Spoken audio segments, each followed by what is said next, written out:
ofensiva diplomática de Putin colapsó y la economía rusa se desmorona ante nuestros ojos. La situación es tan mala que incluso el Kremlin se está preparando para un colapso en los ingresos del presupuesto. Todo por las sanciones de Estados Unidos. La crisis comenzó con una fallida llamada de paz entre el ministro de Relaciones Exteriores de Rusia y el secretario de Estado de Estados Unidos. Las demandas maximalistas de Rusia fueron demasiado y obligaron al presidente Trump a cancelar de inmediato la cumbre Trump-Putin en Budapest. Solo unos días después de esto, Estados Unidos impuso sanciones sin precedentes que los medios estatales rusos están calificando como una declaración de guerra. Luego, Putin se volvió más desesperado. Envió a su segundo al mando, Kirill Dmitriev, a Estados Unidos con la única misión de suplicar piedad.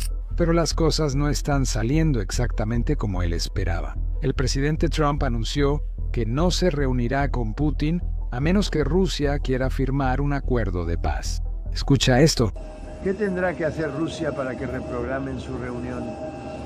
Necesito saber que llegaremos a un acuerdo, no quiero perder tiempo. Siempre me he llevado bien con Vladimir Putin, pero esto fue muy decepcionante. Pensé que esto se resolvería antes que la paz en Medio Oriente. Quiero decir, tenemos Azerbaiyán y Armenia, eso fue muy difícil. Putin me dijo por teléfono, eso fue increíble, todos lo intentaron y no pudieron, yo lo logré. Tú y otros. Si ves a la India y Pakistán, podría decir que casi cualquiera de los acuerdos que ya he hecho, pensé que habría sido más difícil que Rusia y Ucrania. Pero no resultó así. Hay mucho odio entre los dos. Entre Zelensky y Putin hay un odio tremendo. Chicos, soy Sam del futuro, domingo por la mañana. El secretario del Tesoro, Scott Bessent, acaba de decir lo mismo que mencioné en el video de anoche.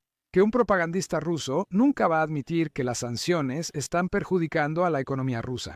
Escuchen ustedes mismos, él usó esas palabras, propagandistas rusos. Quiero preguntar, Estados Unidos sancionó la semana pasada a las mayores empresas petroleras y gasíferas de Rusia. El enviado de Vladimir Putin en Estados Unidos, Karol Dmitriev, afirmó que las sanciones no tendrán, cito, ningún efecto en la economía rusa. Simplemente llevarán a precios más altos en las gasolineras de Estados Unidos. ¿Está equivocada Dmitriev?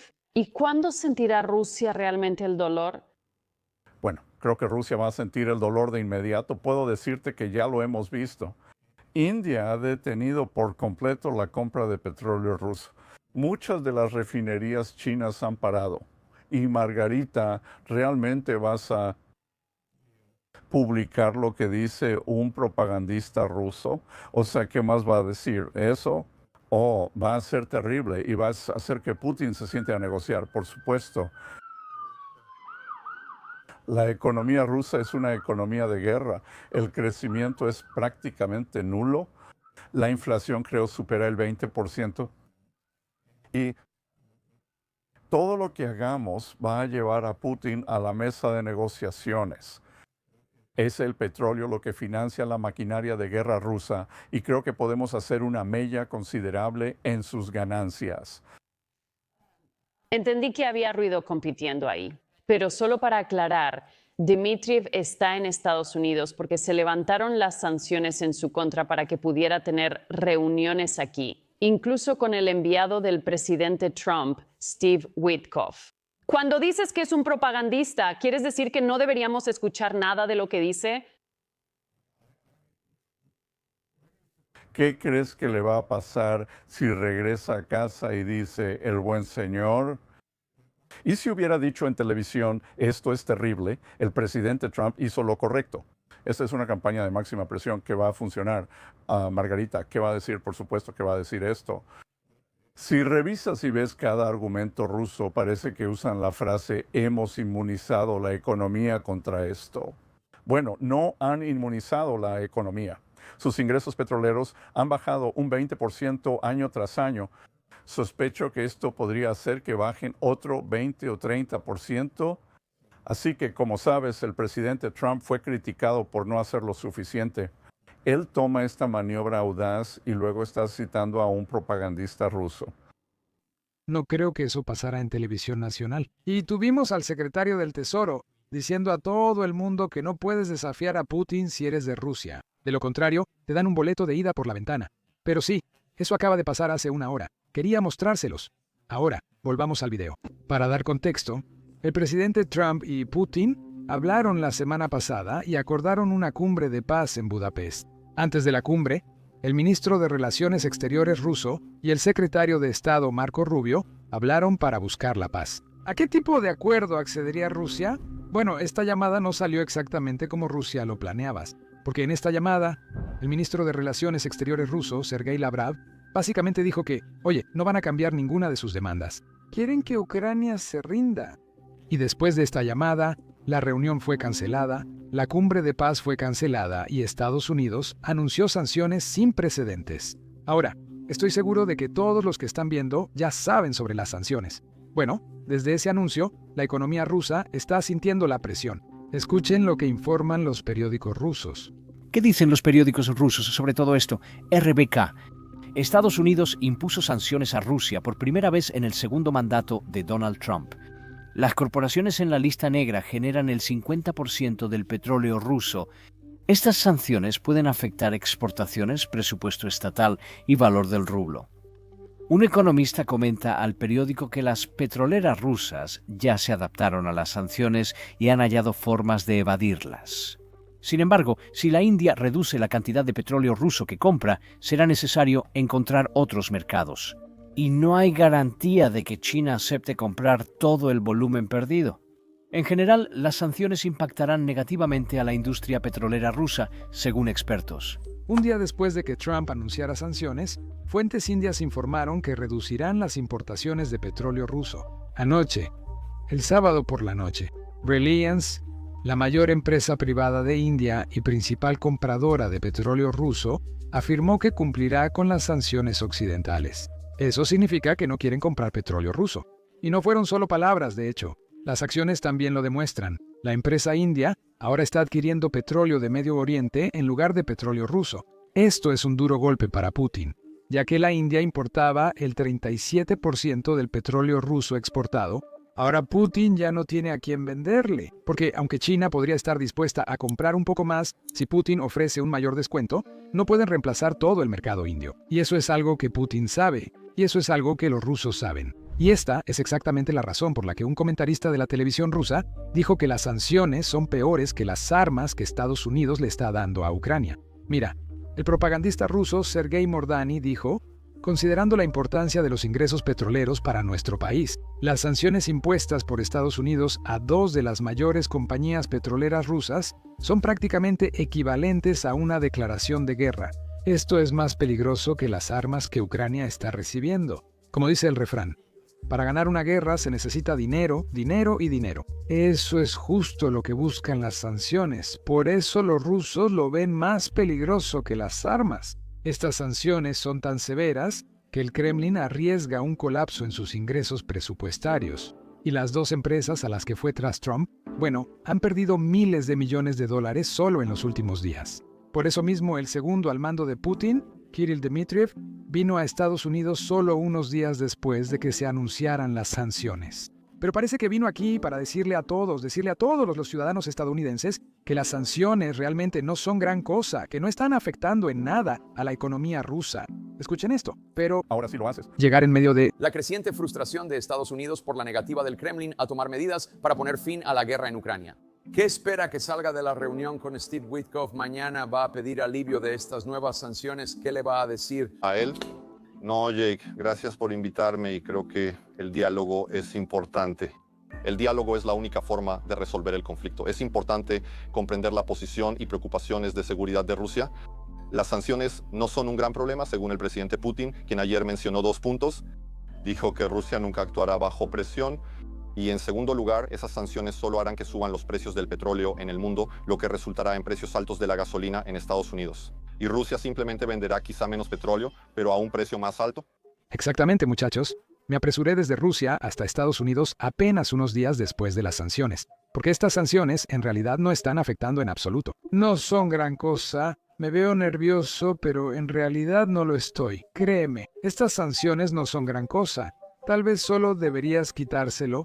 Eso hacía él en cada entrevista. Ayer fue a las principales cadenas de noticias en Estados Unidos y repetía lo mismo constantemente. Pero incluso esas entrevistas no salieron según lo planeado, porque en una de esas entrevistas lo confrontaron sobre los crímenes de guerra rusos en Ucrania y le mostraron pruebas en video.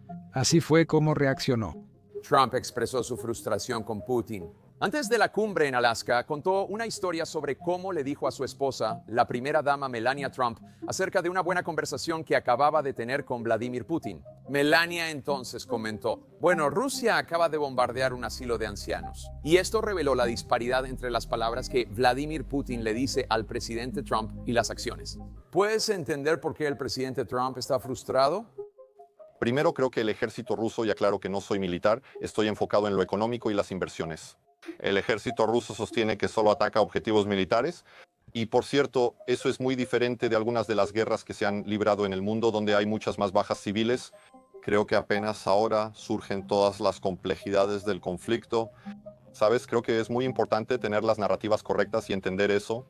Muchas personas de habla rusa en Donbass fueron atacadas inicialmente por fuerzas ucranianas.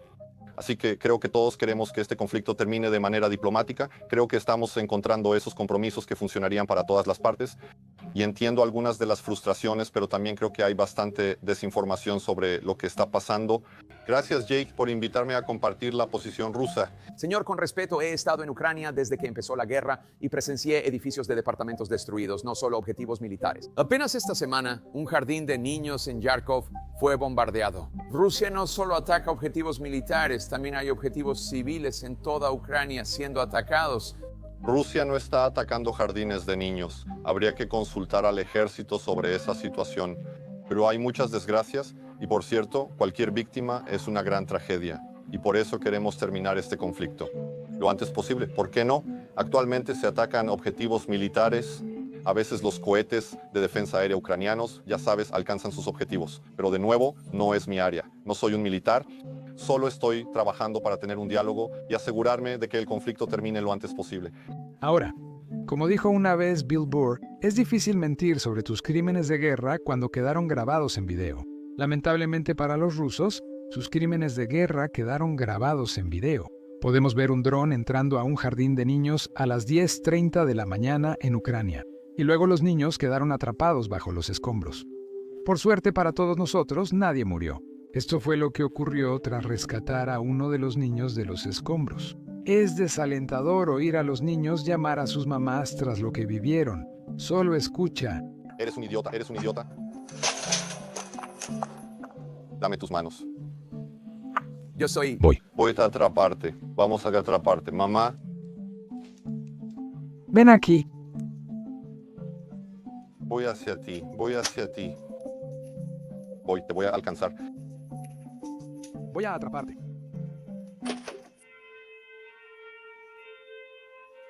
Vamos, vamos, vamos. Todo estará bien, te llamamos, ¿sí? Sí. ¿A dónde vas? ¿Está completo? Sí, lo está.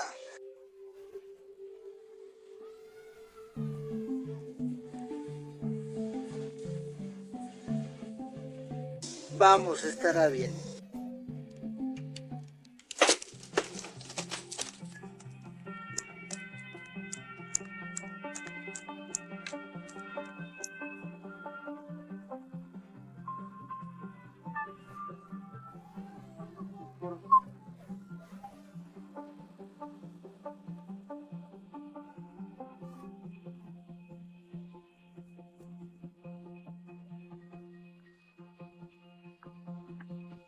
Voy a taparte. Will, muchas gracias, muchas gracias. Lamentablemente, estos crímenes de guerra probablemente seguirán. Hemos notado esta tendencia en los últimos años. Cada vez que Rusia tiene dificultades en el campo de batalla, cada vez que Rusia siente presión diplomática o económica de los aliados de Ucrania, simplemente intensifican su guerra contra los civiles ucranianos. Y ahora están haciendo algo que es difícil de comprender. Y desafortunadamente, me da tristeza decirlo, pero esto no es algo nuevo. Seguramente ya escucharon esto de la primera dama, pero Rusia ha estado secuestrando niños ucranianos. Han secuestrado a más de 30,000 niños ucranianos de regiones ocupadas y los han trasladado por Rusia. Los entregaron a familias al azar que querían un niño. Ahora, en estas familias, los niños son forzados a abandonar su identidad ucraniana y a odiar a Ucrania. Cuando Ucrania exige la devolución de los niños, señala que esto es un crimen de guerra y humanitario. Si es que esa palabra siquiera existe. Para describir todo esto, Putin simplemente dice que no lo están haciendo. Mucha gente olvida que Putin es un criminal buscado internacionalmente por la Corte Internacional de Justicia debido a lo que está y no está haciendo en Ucrania. Tiene orden de arresto por secuestro de niños. Incluso la Corte Internacional coincide en que lo que hace Rusia no está bien. El objetivo principal es que Rusia busca borrar la identidad ucraniana, y no tienen miedo de hablar de esto públicamente en la televisión nacional. Este clip que estás a punto de ver acaba de suceder ayer. Esas no son el tipo de personas que están enojados. En la guerra, la victoria no es para uno u otro, sino para los furiosos que quiebran la voluntad de resistir. Así que lo repetiré una vez más. Finalmente hemos empezado a llevarlos al infierno. No habrá vida en Kharkov, ni en Poltava, ni en Mykolaiv, ni en Odessa. Esas ciudades no existirán, ni tampoco Kiev. Si los civiles no se dan cuenta de que fueron elegidos... Si los civiles no notan que son material desechable y no derrocan a sus gobernantes nazis.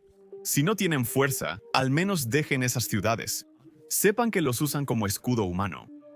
Si no pueden irse, lo siento. Les recordaré el destino de Sodoma y Gomorra.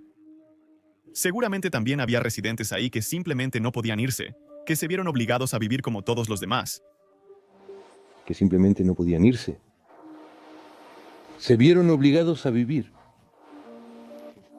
Están hablando públicamente sobre genocidio en la televisión nacional con amplio apoyo. Esta no es solo la guerra de Putin. Muchos rusos apoyan lo que Putin está haciendo dentro de Ucrania, y esa es la realidad del mundo en el que vivimos. Por eso siento que tienes que ser fuerte en un mundo como este, donde personas como Putin están vivas y en el poder. Si Estados Unidos no tuviera un ejército fuerte, Rusia intentaría hacer aquí lo que hace en Ucrania. El imperialismo ruso es ilimitado, y Putin ha afirmado que Rusia no tiene fronteras. Solo la fuerza de otros ejércitos detiene a Rusia. Por eso la mejor disuasión contra ataques rusos es un ejército fuerte. Y ojalá podamos ayudar a Ucrania a conseguir eso para que Ucrania pueda ganar esta guerra. Eso es todo lo que tengo para ustedes hoy. Si disfrutaron estas actualizaciones, por favor asegúrense de presionar el botón de suscribirse aquí abajo. Estamos tratando de llegar a 2 millones de suscriptores antes de que termine el año.